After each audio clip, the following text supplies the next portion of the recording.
தொடக்க புள்ளி எங்கிருந்து ஆரம்பிக்கிறது? வீட்டிலிருந்து தான் ஆரம்பிக்கிறது. மக்களால் உருவாக்கப்படுவது நாடு, ஆனால் அந்த மக்களையே உருவாக்குவது வீடு. ஒரு தலைவன் தலைவிக்கு இடையே ஏற்படுகின்ற காதலின் உச்சம், அதுதான் ஒரு கரு. அது தாய் தந்தையரின் மரபணுவை எடுத்து வருகிறது அடுத்த சந்ததிக்கு. இன்ஃபேக்ட் சொல்லப்போனால் இப்போ நீட்டு போர்டெலாம் போயிட்டுருக்கா, நிறைய பேரண்ட்ஸ்க்கு கவுன்சிலிங் கொடுத்துட்ருக்கோம் நாங்கள் எங்கள் சென்டரில். ஏன்னா ஸ்டூடெண்ட்ஸை விட பேரண்ட்ஸ்க்கு வந்து ஆன்சைட்டி அதிகமாகுது.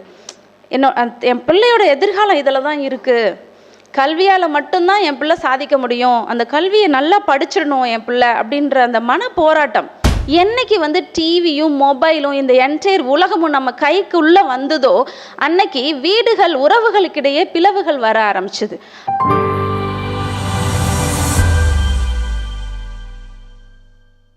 பிறர் பிணி தீர்க்கும் மருத்துவராய் இவ்வையகத்தில் வாழ அருளிய என் இயற்கை அன்னையை வணங்குகிறேன். ஓப்பனிங் பேட்ஸ்மேனாக இறங்கியிருக்கேன்.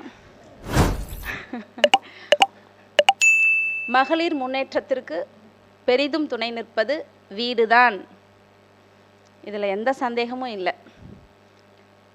ஃபஸ்ட்டாக பேசுகிறனால சில புரிதல்கள் கொடுக்கணும் அப்படின்றது எனக்கு ஒரு பொறுப்பு கொடுக்கப்பட்டிருக்கிறது. வீடு என்பது என்ன, நாடு என்பது என்ன? வீடு என்பது பல உயிர்கள் பல ஆத்மாக்கள் சூழ்ந்து உயிரோட்டமான ஒரு இடம். பல வீடுகள் சேர்ந்து ஒரு தெரு, பல தெருக்கள் சேர்ந்தது ஒரு ஊர், பல ஊர்கள் சேர்ந்தது ஒரு மாவட்டம், பல மாவட்டங்கள் சேர்ந்தது மாநிலம், பல மாநிலங்கள் சேர்ந்தது தான் நம் இந்திய தேசம். தொடக்க புள்ளி எங்கிருந்து ஆரம்பிக்கிறது? வீட்டிலிருந்து தான் ஆரம்பிக்கிறது. மக்களால் உருவாக்கப்படுவது நாடு, ஆனால் அந்த மக்களையே உருவாக்குவது வீடு. ஸோ வீடு இல்லைன்னா மக்கள் இல்லை, மக்கள் இல்லைன்னா நாடே இல்லை. ஒரு பெண்ணின் முதல் உலகம் எது அப்படின்னு கேட்டிங்கன்னா நம்ம வீடு தான். ஒரு கரு உருவாகுது, நான் மருத்துவன்றனால மரபணுலேருந்து ஆரம்பிக்கிறேன். ஒரு கரு உருவாகுவது ஒரு தலைவன் தலைவிக்கு இடையே ஏற்படுகின்ற காதலின் உச்சம், அதுதான் ஒரு கரு. அது தாய் தந்தையரின் மரபணுவை எடுத்து வருகிறது அடுத்த சந்ததிக்கு. நம்ம நினச்சிட்ருக்கோம் நம்ம திறமைகளை வச்சு முன்னுக்கு வரோன்னு, ஆனால் நமக்குள்ளே உள்ள திறமைகளை முடிவு பண்ணுறதே மரபணு தான். போன பட்டிமன்றத்தில் நம்ம நடுவர் அவர்களோட பொண்ணு பாடுனாங்க, அதே குரல். நாங்கள் முடிச்சுட்டு எல்லாரும் ஒன்றா சாப்பிட ஹோட்டலுக்கு போனோம், நடுவர் அவர்களுக்கு நினைவு இருக்கும் என்று நினைக்கிறேன். அவகிட்ட சொன்னேன், பாப்பா அம்மா குரலை அப்படியே உரிச்சு வச்சு பாடுறியேடா அப்படின்னு. அதே குரல் வளம் இன்னைக்கு வரலம்மா, வந்திருக்காளா? ஸோ அதே குரல் வளம். எப்படி மேடம் வந்து ஓப்பனிங் அப்போ அழகாக ஒரு பாடலோடு தொடங்கினாங்க. ஸோ அந்த குரல் வளம் எங்கேருந்து வந்தது? அந்த மரபணு பரிமாற்றத்தினால் வந்தது. ஸோ நான் எனக்குள்ள உள்ள திறமைகளை என்னோட தாய் தந்தையிட்டிருந்து எடுத்துகிட்டு வந்திருக்கேன். இதுதான் உண்மை, அது வீட்டிலிருந்து வழங்கப்படுகிறது. ஸோ அந்த வீட்டு சூழல் எப்படி, அந்த குழந்தை கரு உருவானதுலேருந்தே அந்த தாய் தன்னோட பரிமாற்றத்தை அன்னையிலேருந்தே தொடங்கிடுவா. ஏதாவது இன்ஃபெக்ஷன் வந்துடக்கூடாது, ஃபஸ்ட்டு செக்கப்லேயே நாங்கள் சொல்லிவிடுவோம், காய்ச்சல் வரக்கூடாது, கூலிங் வாட்டர் குடிக்கக்கூடாது, இப்போ புதுசாக செல்ஃபோன் பக்கத்தில் இருக்கக்கூடாது, 10 அடி தள்ளி வைக்கணும், ஏன்னா அதனால் வந்து ஆட்டிசம் ரிஸ்க் அதிகமாகுது. இப்படி பல தியாகங்கள் செய்து தான் ஒரு நல்ல குழந்தையை, நல்ல குடிமகனை இந்த நாட்டுக்கு கொடுக்க வேண்டி இருக்கிறது. வர்றவங்கக்கிட்ட எப்படி பேசணும், பெரியவங்கக்கிட்ட எப்படி மரியாதையாக நடந்துக்கணும், வீட்டுக்கு யாராவது வந்தால் வாங்கன்னு கேட்கணும், உட்கார வைக்கணும், தண்ணி ஃபஸ்ட்டு கொடுக்கணும், கால் மேலே கால் போட்டு உட்காரக்கூடாது, யாராவது வந்தால் அவங்கக்கிட்ட பேசணும். குழந்தை வளர்றதுலேருந்தே அந்த குழந்தை அப்போ தான் வந்து ஆனால் அவனெல்லாம் கற்றுருக்கும், ஏபிசிலாம் கற்றுருக்கும். வீட்டுக்கு எந்த சொந்தக்காரங்க வந்தாலும் அந்த குழந்தைய பிடிச்சி சொல்லு பார்க்கலாம், ரொம்ப அழகாக சொல்லுவாள் என் குழந்தை அப்படின்னு சொல்லிட்டு பார்த்து பார்த்து அந்த தப்பாக பேசுகிற வார்த்தைகள் கூட எவ்வளோ ரசிக்கிறோம். அதுலேருந்து தானே ஆரம்பிக்குது அந்த நம்பிக்கை. நம்ம வந்து இப்போ ஸ்கூலில் போய் நம்ம நாடு அமைப்பில் பள்ளிக்கூடம் வருது, பள்ளிக்கூடம் இருந்தால் தான் பிள்ளைங்க போய் படிக்க முடியும். ஆனால் அந்த பள்ளிக்கூடத்தில் போய் கரெக்டான டைமுக்கு விடுறது, லஞ்ச் ப்ரிப்பேர் பண்ணி கொடுக்கறது, ஹோம்ஒர்க்கை ஃபாலோ பண்ணுறது, பிடி மீட் அட்டன் பண்ணுறது, எவ்வளோ விஷயங்கள் வீட்டிலிருந்து செய்யப்படுகிறது. இப்போ 12th நீட் எக்ஸாம் அப்படின்னா அதுக்கான ப்ரிப்ரேஷன் எவ்வளோ இன்னல்கள் அந்த பேரண்ட்ஸ் வந்து இன்ஃபேக்ட் சொல்லப்போனால் இப்போ நீட்டு போர்டெலாம் போயிட்டுருக்கா, நிறைய பேரண்ட்ஸ்க்கு கவுன்சிலிங் கொடுத்துட்ருக்கோம் நாங்கள் எங்கள் சென்டரில். ஏன்னா ஸ்டூடெண்ட்ஸை விட பேரண்ட்ஸ்க்கு வந்து ஆன்சைட்டி அதிகமாகுது. என் பிள்ளையோட எதிர்காலம் இதில் தான் இருக்குது, கல்வியால் மட்டும்தான் என் பிள்ளை சாதிக்க முடியும், அந்த கல்வியை நல்லா படிச்சிடணும் என் பிள்ளை அப்படின்ற அந்த மன போராட்டம், அதனால் அவங்க நிறைய இன்னல்களுக்கும் ஆளாகிறாங்க. இப்போ பள்ளிக்கூடத்தில் போய் நம்ம பிள்ளைங்களை சேர்க்குறோம் அப்படின்னா ஃபீஸ் கட்டி தான் சேர்க்க முடியும். ஃபீஸ் கட்டாமல் ஒரு குறிப்பிட்ட பீரியட் தான் எக்ஸ்டென்ஷன் கொடுப்பாங்க, அதுக்கப்புறம் ஃபீஸ் கட்டுறதுக்கு இன்ஸ்ட்ரக்ஷன் வந்துக்கிட்டு தான் இருக்கும். ஸோ ஒரு எதிர்பார்ப்போடு செய்யப்படுவது நாட்டில் உள்ள நிறுவனங்கள். ஆனால் எந்த எதிர்பார்ப்புமே இல்லாமல் ஒரு விஷயம், அதாவது சொல்லி கொடுக்கப்படுகிறது என்று உணர வாய்ப்பே இல்லாத மாதிரி அவங்களுக்கு கூட அப்படியே திணிச்சுக்கிட்டே இருப்போம். நம்ம இப்படி தான் சாப்பிடணும், வலது கையில் சாப்பிடணும், சிந்தாமல் சாப்பிடணும், சாதம்ன்றது அன்னபூரணி, வேஸ்ட் பண்ணக்கூடாது, எவ்வளோ விஷயங்கள் சொல்லிக் கொடுக்குறோம். இந்த வாழ்க்கை பாடங்கள் வீட்டில் மட்டுமே சொல்லிக் கொடுக்க முடியும். தைரியமாக வளர்க்குறோம் பெண் பிள்ளைகளை. நான் என்னோட வாழ்க்கையில் நடந்த ஒரு எக்ஸாம்பிளை சொல்கிறேன். நான் 3rd ஸ்டாண்டர்டோ 4th ஸ்டாண்டர்டோ படிச்சுட்டு இருந்திருப்பேன். அப்போ வந்து எங்கள் வீட்டுக்குள்ளே ஒரு பூரா வந்தது. அந்த பூரா வந்து அந்த கொண்டி தாழ்பால் கீழே போடுவோம்ல, அந்த தரையில் வந்து அப்போல்லாம் ஓட்டை போட்டு தான் வீடு இருக்கும், அந்த ஓட்டைக்குள்ளே போய் அழகாக அந்த பூரா போய் படுத்துக்குச்சு. நான் வந்து கத்திட்டு, எங்கள் அண்ணன் மாடியில் இருந்தாங்க, எங்கள் அம்மா அப்பா வீட்டில் இல்லை, கத்திட்டு அண்ணன் அண்ணன் அண்ணன் பூரா வந்துருச்சு வாங்க கீழே அப்படின்னு சொல்லிட்டு போய் கதறி கூப்பிட்டுட்ருக்கேன். எங்கள் அண்ணன் சிம்பிளாக சொன்னாங்க, அந்த பூரா எவ்வளோ சின்னது, நீ எவ்வளோ பெருசு, அந்த பூரா வீட்டுக்குள்ளே வந்துருச்சு, இப்போ நீ மாடியில் வந்து என்கிட்ட சொல்லிகிட்ருக்க, அந்த பூரா நான் அடிக்கணும்னு உனக்கு தோணலையா, ஏன் என்கிட்ட வந்து சொல்லணும்னு நினைக்கிற, போய் அடித்து பேப்பரில் வச்சு எடுத்துகிட்டு வா அப்படின்னாங்க. கீழே போய் அதை அடித்து பேப்பரில் வச்சு எடுத்துகிட்டு போய் காமிச்சேன். அன்னைக்கு எனக்கு அது தைரியம் அப்படின்றது எனக்கு அன்னைக்கு தரலை. ஆனால் அதுக்கப்புறம் இது வரைக்குமே எந்த பூச்சி எதையும் பார்த்து நான் பயப்பட்டதே கிடையாது. ஸோ சில விஷயங்கள் தானாகவே கொடுக்கப்படுகிறது. அடுத்தது இப்போ 2014 நான் வந்து டிஎம் நியூராலஜி முடிச்சுட்டு திருச்சிக்கு வந்தேன்.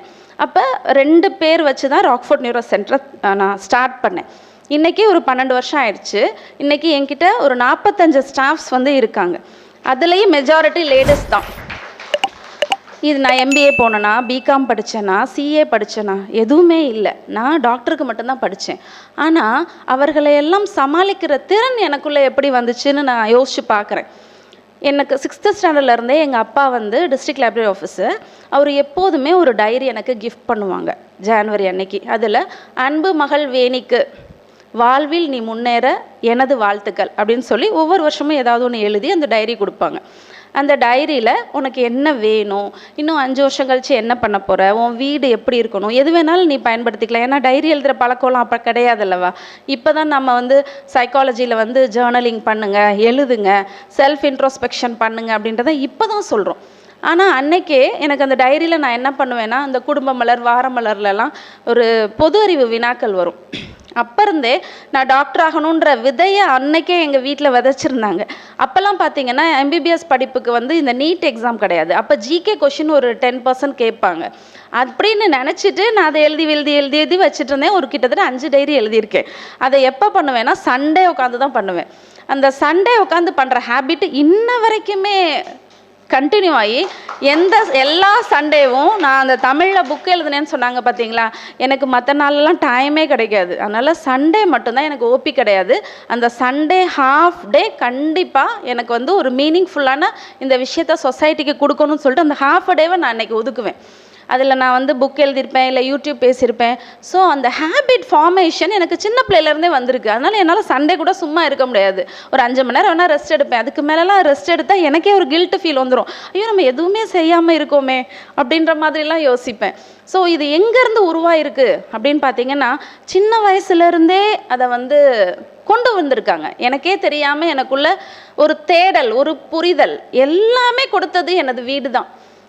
லாஸ்ட் இயர் வந்து ஜூன் மாதம் இன்ஸ்பைரிங் நியூராலஜிஸ்ட் ஆஃப் இந்தியா அப்படின்னு சொல்லிட்டு டாக்டர்ஸ் டே அன்னைக்கு டெல்லியில் போய் அவார்டு வாங்கிட்டு வந்தேன். நான் வந்து அவார்டு வாங்குறது அவார்டு கொடுக்கறதுன்னு நாடாக இருக்கலாம். ஆனால் எனக்குள்ள டாக்டர்ன்ற விதையை விதைச்சது யார்? என்னோட வீடு. அதுதான். அதாவது சிறகு இருந்தால் தான் பறக்கவே முடியும். அந்த சிறகை கொடுக்கறது வீடு. சிறகே இல்லாமல் பறன்னு சொன்னால் எங்கே பறக்கிறது? பறக்கிறதுக்கான ஸ்பேஸை நாடு கொடுக்கலாம், ஆனால் சிறகை கொடுக்கறது வீடு தானே. வெற்றிக்கான பாதை இதுதான் சொல்லி வகுத்து நாடு கொடுக்கலாம், ஆனால் அந்த வெற்றி பாதையில் எப்படி நடக்கணும்னு சொல்லி கொடுக்கறது வீடு தானே.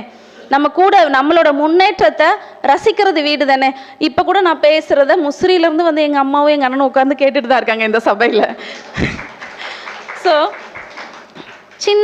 அதாவது வீடு அப்படின்றது வந்து அன்பு, அரவணைப்பு, தைரியம், நம்பிக்கை எல்லாத்தையும் ஒட்டு மொத்தமாக கொடுத்து ஒரு நல்ல மக்களை வீடு உருவாக்கினால் மட்டும்தான் இந்த நாடை வந்து நம்மளால் முன்னேற்ற முடியும். வீடு வந்து திறமையான மகளிரை உருவாக்க தவறிவிட்டால் முன்னேற்ற பாதையில் என்றுமே மகளிரால் முன்னேற முடியாது. ஏன்னா அந்த மகளிருக்கு முன்னேற்ற பாதைன்னா என்னன்னே தெரியாது. கண்ணே தெரியாத ஒருத்தருக்கு கலர் அப்படி இருக்கும் இப்படி இருக்கும் நம்ம வர்ணனை பண்ணால் புரிஞ்சுக்க முடியுமா? கண்டிப்பாக முடியாது. அதே மாதிரி டிசிப்ளின்.